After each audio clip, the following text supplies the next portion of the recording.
আন্তর্জাতিক অপরাধ ট্রাইব্যুনাল ৩ও করা হতে পারে বলে জানিয়েছেন আইন উপদেষ্টা আসিফ নজরুল।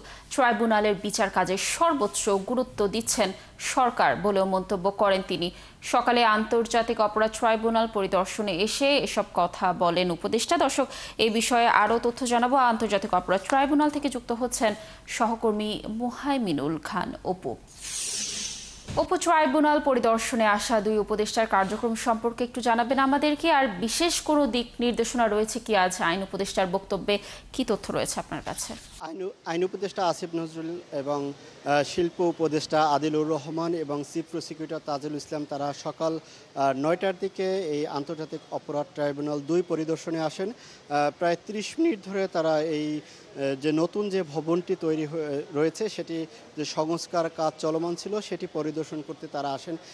এরপরে কিন্তু তারা গণমাধ্যমে এসে কথা বলেন আইন উপদেষ্টা আসিফ নজরুল। তখন তিনি আন্তর্জাতিক অপরাধ ট্রাইব্যুনালে যে বিচার কাজ তার সন্তুষ্টি প্রকাশের কথা তিনি বলেন। পাশাপাশি বলেন যে আন্তর্জাতিক অপরাধ ট্রাইব্যুনাল ১-এ যে বিচার কাজ হচ্ছে তা কিন্তু সেটি যাতে বিলম্ব না হয় তার জন্যই কিন্তু আন্তর্জাতিক অপরাধ ট্রাইব্যুনাল ২-এ কাজ শুরু হবে। এটি কিন্তু শুরু হয়েছে ইতিমধ্যে, যে মামলার যে বিড়ম্বনা সেগুলো যেন না থাকে। পাশাপাশি কিন্তু আন্তর্জাতিক অপরাধ ট্রাইব্যুনাল ৩ সেটিও বিচার কাজ শুরু হতে পারে বলে তিনি জানিয়েছেন। যে গুম এবং হত্যাকাণ্ডে যেসব মামলা রয়েছে সেই মামলাগুলো প্রয়োজন বোধে আন্তর্জাতিক অপরাধ ট্রাইব্যুনাল ৩ গঠন করে সেখানে হতে পারে। এর আগে এই আন্তর্জাতিক অপরাধ ট্রাইব্যুনালে জুলাই আন্দোলনে যারা শহীদ হয়েছেন যেসব মামলা রয়েছে তার বিচার কাজ কিন্তু ইতিমধ্যে শুরু হয়েছে।